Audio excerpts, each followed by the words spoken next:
Hey, this is Dave DeCamp from antiwar.com. This is anti-war news for Monday, April 10th, 2023.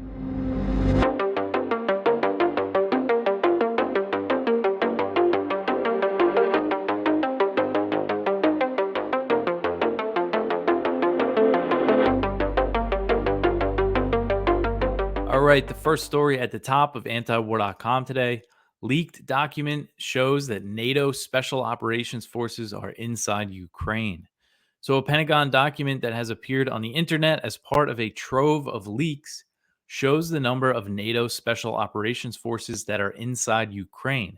This is according to The Guardian. This Guardian report reads, quote, one slide suggested that a small contingent of less than 100 special operations personnel from NATO members France, America, Britain, and Latvia were already active in Ukraine, end quote.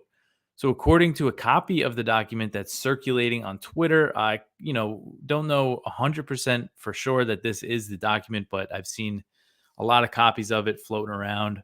And according to this document, there are 97 NATO special operations soldiers inside Ukraine, including 14 Americans.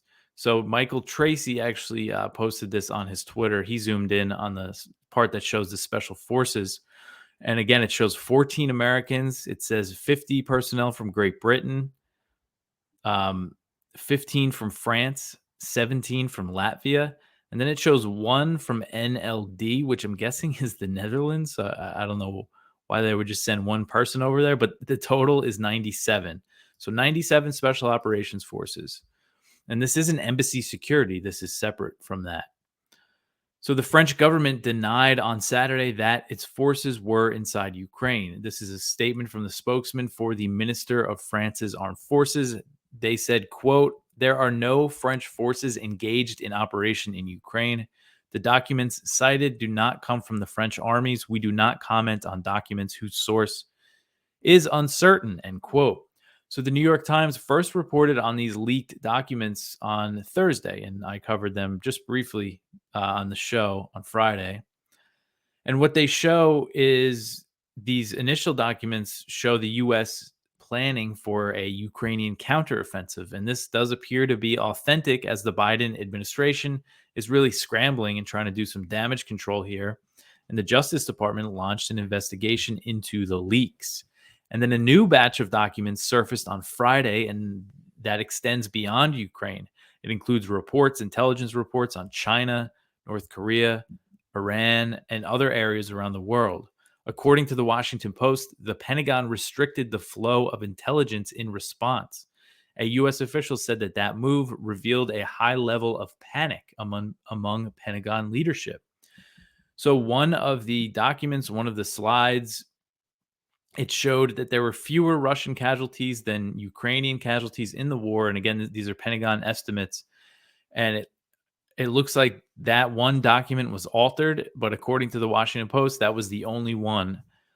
And none of these other documents were altered. So that means that the slide that showed the number of special operations forces in Ukraine is probably legitimate and accurate. And these leaks came out or were posted at the end of February or early March on Discord, which is kind of a weird way for these leaks to show up. And they kind of went unnoticed for a while. So these are assessments from early March or the end of February. And Western media outlets have previously reported on the presence of NATO special operations forces in Ukraine. Back in October 2022, The Intercept reported that there were U.S. special operations forces on the ground. They didn't say what they were doing or how many they were, but they reported on it. Didn't get much attention. I covered it, but it didn't really get very far, even though it is, U.S. troops on the ground inside Ukraine. And again, it's not embassy security. They're not part of the defense attaché office that's based in the embassy. They could be doing all sorts of things. And then in June 2022, so a few months before that, the New York Times reported that there were a few dozen commandos from Britain, France, Canada, and Lithuania. So Canada and Lithuania were not mentioned in this document. It said we saw Latvia. So who knows, if they send, some of these countries have sent special operations forces in and pulled some out. But it looks like, this does confirm this reporting. And, I didn't ever see any denials, from the US or the Pentagon after that intercept report that there were no special operations forces. So it looks like this is confirmation on that. And again, they're not disputing the authenticity of this aspect of it. It's just that one thing that they said the casualty numbers were altered. And then the next one here, so this is from the Washington Post, and it's about these leaks. It's about the new leaks, and there's a lot in here. So I'm just going to read the first few paragraphs, but I would recommend everybody go check out this article. It is titled "Intelligence Leak Exposes U.S. Spying on Adversaries and Allies." So this really shows how this seems like it's a pretty big deal, and they're saying more. There could be way more leaks out there than they know about. So on Saturday, as U.S. officials and their foreign allies scrambled to understand how dozens of classified intelligence documents had ended up on the internet, they were stunned and occasionally infuriated at the extraordinary range of detail the files exposed about how the United States spies on friends and foes alike. So the documents, which appear to have come at least in part from the Pentagon and are marked as highly classified, offer tactical information about the war in Ukraine, including the country's combat capabilities. According to one defense official, many of the documents seem to have been prepared over the winter for General Mark Milley, the chairman of the Joint Chiefs of Staff, and other senior military officials, but they were available to other U.S. personnel and contract employees with their right security clearances. So, other documents include analysis from U.S. intelligence agencies about Russia and several other countries, all based on information gleaned from classified sources. The series of detailed briefings and summaries open a rare window on the inner workings of American espionage. Among other secrets, they appear to reveal where the CIA has recruited human agents privy to the closed door conversations of world leaders, eavesdropping that shows a Russian mercenary outfit tried to acquire weapons from a NATO ally to use against Ukraine, and what kinds of satellite imagery the United States uses to track Russian forces, including an advanced technology that appears barely, if ever, to have been publicly identified. Officials in several countries said that they were trying to assess the damage from the disclosures, and many were left wondering how they had gone unnoticed for so long. Photographs of at least several dozen pages of highly classified documents, which looked to have been printed and then folded together into a packet, were shared on February 28th and March 2nd on Discord, a chat platform popular with gamers. The documents were shared by a user to a server called Wow Mao. Some of the documents appear to be detailed Ukraine battlefield assessments prepared over the winter for senior Pentagon leaders, but officials only became aware of the documents were sitting on a public server around the time that the New York Times first reported the leak on Thursday. So they just found out about it, and it's been sitting there for a while. And this says again, senior Pentagon leadership, they clamped down on the flow of intelligence. And apparently, the European allies are worrying because a lot of these leaked documents were labeled no foreign, which means they cannot be released to foreign nationals.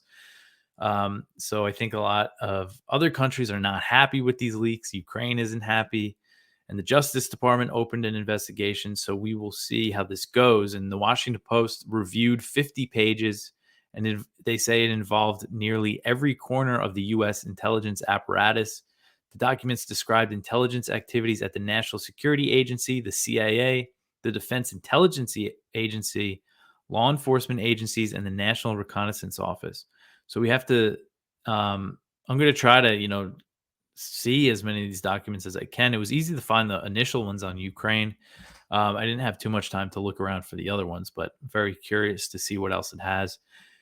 And then there's just more detail in this article if you want to go check that out. But we have a lot more news to get to besides those leaks. The next one here is about how the U.S. supported a Ukrainian attack on a nuclear power plant. So the Times of London on Friday published a report detailing a failed Ukrainian attack on the Russian-controlled Zaporizhzhia nuclear power plant, the ZNPP, that took place in October 2022. So about 600 Ukrainian Special Forces soldiers launched the attack from the north bank of the Dnieper River and attempted to cross the water to reach the ZNPP. As the attack was launched, HIMARS rockets provided by the U.S. hit Russian positions on the southern bank of the river near the power plant. When asked by the Times if the U.S. had provided targeting data for the HIMARS before the raid, a Pentagon source says that the U.S. provided time sensitive intelligence to Ukrainian forces. So they confirmed that they were giving them intelligence to launch an attack on a nuclear power plant. This official said, quote, "We do share information with them, but they are responsible for the selection, prioritization, and ultimate decisions to engage threats," end quote. But at the same time, Ukrainian officials have said that the U.S. has veto power. If Ukraine says they want to hit a target, the U.S. can say no or just not give them the intelligence. But here they did. And the raid took place on October 19th, and Russian media at the time reported it. They quoted Russian military officials who said that an attack on the plant was thwarted. And Russia accused Ukraine of attempting other similar attacks on the power plant around the same time. In September 2022, Russian officials said that about 250 Ukrainian troops attempted to land near the plant, but they said that attack was thwarted as well. And at the time of that attack, inspectors from the International Atomic Energy Agency, the IAEA, were stationed at the plant. So Russian forces took the Zaporizhzhia plant in the early days of the invasion, and they've controlled it since March 2022. They've occupied it since March 5th. The just a few days, about a week after they invaded Ukraine, they already had control of this power plant.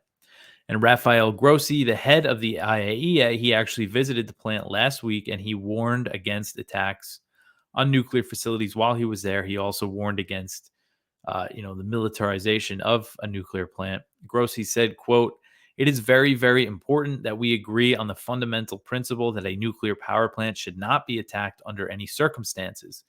It shouldn't be used to attack others likewise. A nuclear accident with radiological consequences will spare no one," end quote. So, the reason why Ukraine never talked about this raid publicly is because attacking a nuclear power plant is very dangerous. And this is the largest nuclear power plant in Europe. And just to know that the U.S. was supporting this with intelligence for rocket strikes, I'm sure they weren't going to give them anything that would directly hit the power plant, but still, it's just a pretty dangerous operation. All right, the next one here. This is from Kyle Anzalone. The U.S. will threaten Europe to implement sanctions on Russia. So the White House plans to send a clear message to its European partners in the economic war against Russia. You're either with us or against us. It sounds very familiar. 2 U.S. Treasury officials will visit European and Central Asian partners next month to demand all sanctions on Russia be implemented. Treasury officials Liz Rosenberg and Brian Nelson will meet the leaders of financial institutions in Switzerland, Italy, and Germany. The AP reports the officials will have a simple message. 1, continue to provide Moscow with material support, or 2, keep doing business with countries that represent 50% of the global economy. So that message, I guess, is if they keep trading with Russia or whatever they're doing that the U.S. isn't happy about, that means that they could maybe be targeted with sanctions. That's what the threat sounds like. So Rosenberg and Nelson will provide their European counterparts with intelligence on alleged sanction evaders. If those countries fail to crack down on those still doing business with Russia, then Washington is threatening to issue penalties. It's unclear how far the Biden administration is willing to punish NATO allies for violating sanctions. So, pretty serious threats that the U.S. seems to be making against its allies on the economic front. What's the next one here? Oh, China launches major drills around Taiwan. So they have had a big reaction to House Speaker Kevin McCarthy meeting with Taiwanese President Tsai Ing-wen. The Chinese military launched 3 days of major military exercises in the Taiwan Strait. So the exercises were announced by China's People's Liberation Army, that's the PLA, as President Tsai returned to Taiwan. During the first day of the drills on Saturday, the PLA said that it was practicing its ability to seize control of the sea, air, and information around Taiwan.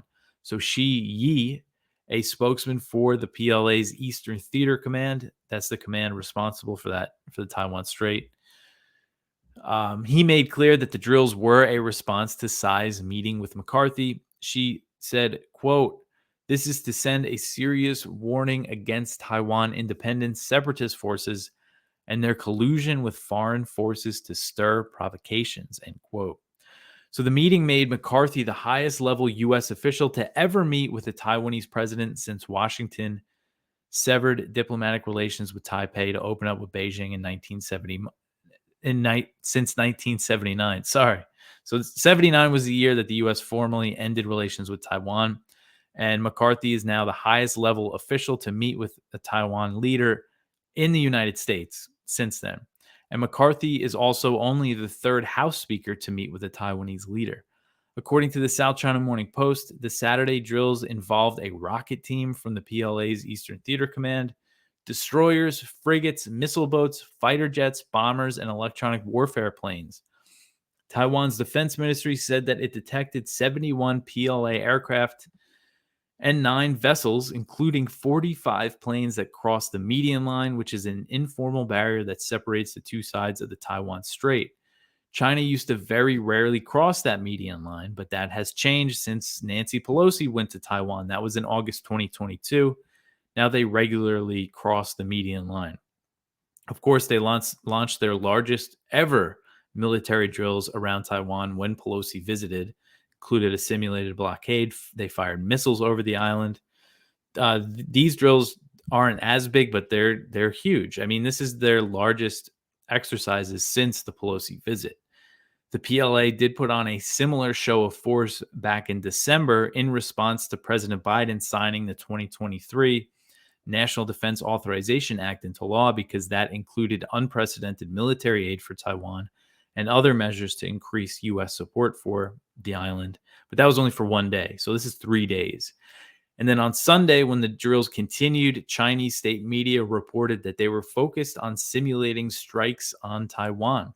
So the China's state broadcaster CCTV reported, quote, multiple armed services conducted simulated joint precision strikes against key targets on Taiwan and nearby waters to maintain a posture that encircles and closes in on the island, end quote. Taiwan's defense ministry said they detected 70 PLA aircrafts and 11 vessels on Sunday, including 35 planes that crossed the median line. It said Taiwan's armed forces monitored these planes. So China repeatedly said that it would take strong measures if McCarthy met with Tsai, but the warnings did not deter the House Speaker. On Twitter, as China was conducting its major drills, McCarthy wrote, quote, I am the Speaker of the House. There is no place that China is going to tell me where I can go or who I can speak to, end quote. So he achieved, increasing tensions across the Taiwan Strait. That's what he got out of his great meeting with Tsai. The same thing Pelosi got for going over there. That seems to be all that these meetings accomplish, is that they just increase tensions, and then they're going to turn around and say, hey, we got to get more weapons to Taiwan because China's doing all these exercises. All right, the next one here is very interesting. Macron says that Europe should not follow the U.S. on China. So France's president, Emmanuel Macron, said Sunday that Europe should not follow the U.S. and risk a confrontation with China over Taiwan. And he said this as he was returning to France from his visit to Beijing, where he met with Chinese President Xi Jinping. In a conversation with Politico, Macron discussed his desire for Europe to have strategic autonomy and to become a third superpower, which he said would not be able to happen if Europe gets involved in a conflict over Taiwan. He said Europe faces a great risk if it, quote, gets caught up in crises that are not ours, which prevents it from building its strategic autonomy, end quote. He said that in a crisis, Europeans might panic and believe that they are just America's followers. He asked if a crisis over Taiwan would be in Europe's interest. He said, quote, the question Europeans need to answer, is it in our interest to accelerate a crisis on Taiwan? No. The worst thing would be to think that we Europeans must become followers on this topic and take our cue from the U.S. agenda and a Chinese overreaction, end quote. So increasing U.S. support for Taiwan has made a conflict more likely as China's ramped up its military pressure, just the example that I just discussed in the previous article.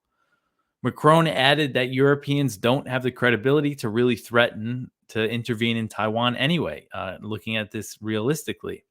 He said, quote, Europeans cannot resolve the crisis in Ukraine. How can we credibly say on Taiwan, watch out, if you do something wrong, we will be there.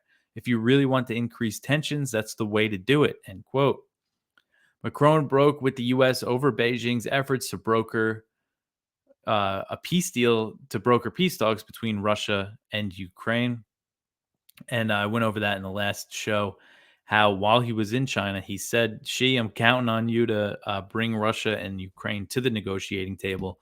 While the U.S. and President Biden rejected the idea of China as a mediator, even came out against the ceasefire before Xi went to Moscow.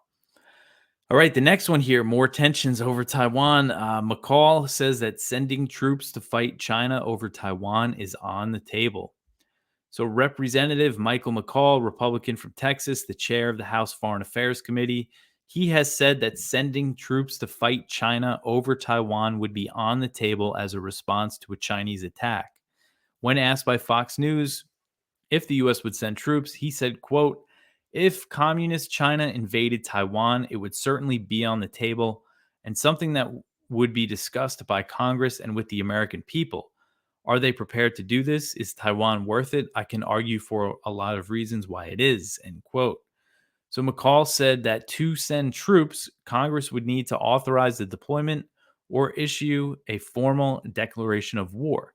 He said, quote, you're talking about an authorized use of military force that would come out of my committee or a declaration of war, which we haven't utilized since World War II, end quote. So McCall's comments demonstrate the difference in rhetoric in Washington over Taiwan compared to Ukraine. Besides the calls to implement a no-fly zone over Ukraine in the early days of Russia's invasion, which would mean shooting down Russian planes, bombing Russian air defenses. Besides that, no members of Congress, and that was just a few ultra hawks. I know Adam Kinzinger was a favor of it. He's gone now. But no members of Congress have pushed for sending troops into the country to directly fight Russia. I've seen some people say send troops to inspect weapons, but nobody's saying, send in, the infantry to go fight Russia.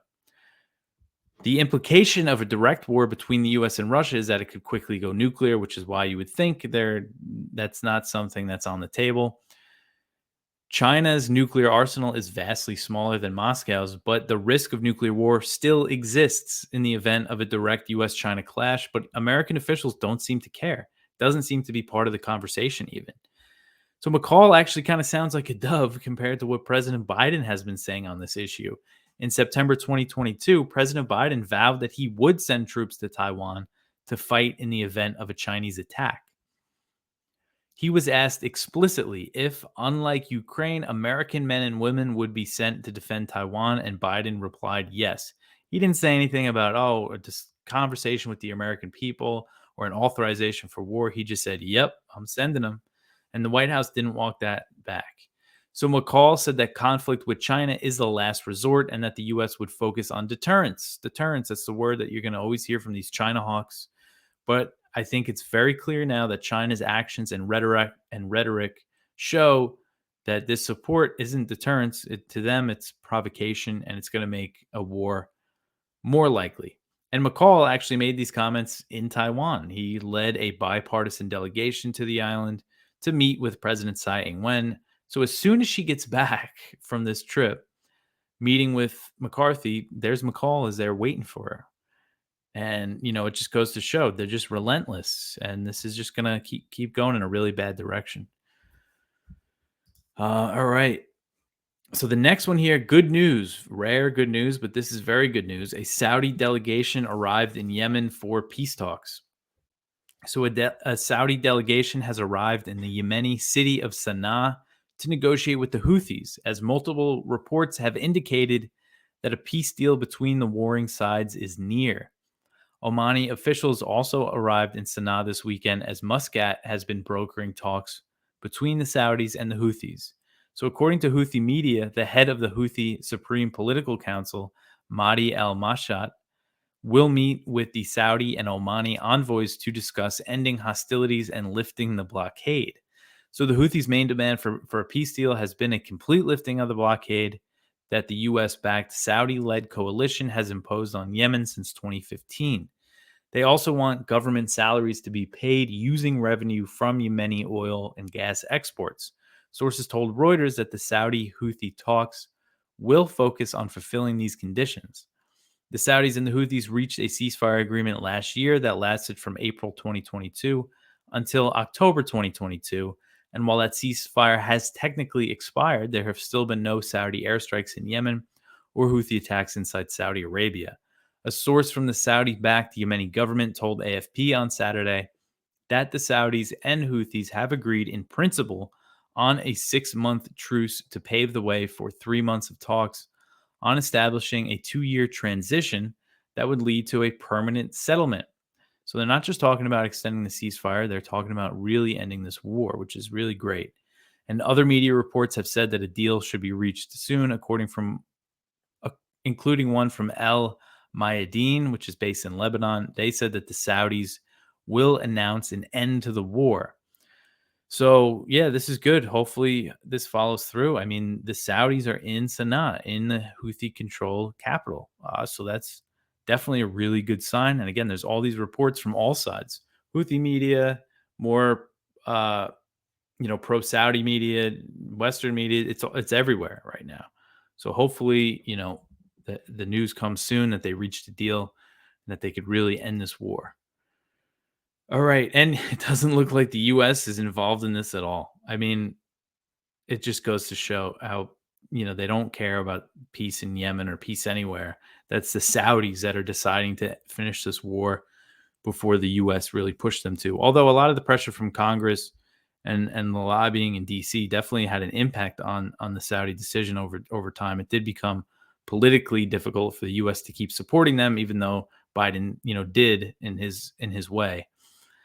All right, the last one here. The U.S. deploys a guided missile submarine to the Middle East. So the U.S. Navy has deployed a guided missile submarine capable of carrying up to 154 Tomahawk missiles to the Middle East in a show of force amid heightened tensions with Iran.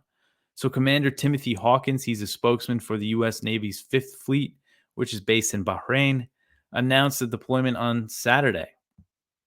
And the announcement is likely meant as a message to Iran, as the U.S. they rarely reveal the location of their submarines. They're going all over the world. They usually don't announce when they arrive in a region, but here they're doing it, and it's definitely a message to Iran. They have previously, deployed bombers on round-trip flights when tensions are high with Iran. Seems to be a new tactic. And it comes after Mark Milley said that the U.S. needs to start targeting Iran's Quds Force, which is a branch of the IRGC, over the attacks in Syria. The Pentagon said that the drone that recently hit a U.S. base in Syria and killed a U.S. contractor was of Iranian origin, but provided no evidence for the claim. Tensions are also soaring between Israel and Iran as Israeli airstrikes in Syria recently killed 2 IRGC members. Tehran has vowed revenge, and Western officials claimed to the New York Times that the IRGC might launch a drone attack against an Israeli-owned merchant vessel in the region. So Hawkins, in his announcement, he mentioned some of this stuff. He said, quote, "Recent events, including the strikes in Syria and public threats made by Iran against merchant vessels, prompted us to remind regional mariners to remain vigilant," end quote. So when he's talking about strikes in Syria, he probably means the strikes on U.S. bases. But really, what the issue here is the Israeli airstrikes in Syria that killed 2 Iranian IRGC members. Now they're saying that there's threats against Israeli ships, and here the U.S. is sending a submarine because of it to go protect their friends in Israel. So definitely going to raise tensions with Iran, might make them, beef up their naval presence in the region. Who knows what these tensions with Iran and Israel can spiral into. But that is it for the news. Go check out our viewpoints. We have one from Ted Snyder. So you think the U.S. wouldn't pass on a peace plan? And we have one from Sheldon Richmond. Let's not go to war with China. I think that's something we could all agree on. One from Bradley K. Martin. The Nord Stream blasts cover story is crumbling. That's over at Asia Times. One from Stephen M. Walt. Saudi-Iranian detente is a wake-up call for America. It's over at Foreign Policy. And then our spotlight is from Ted Galen Carpenter. Syria episode shows how contractors are still used to fight America's wars. And that is over at Responsible Statecraft. But that's it for today. That was a lot of stuff. Hopefully, that was all right. It was a lot of information I just threw at you, but I hope everybody had a good Easter that celebrates and had a good weekend. You could always support us at antiwar.com/donate. Share the show around, all that stuff. I'll be back tomorrow with some more news. Thanks for listening.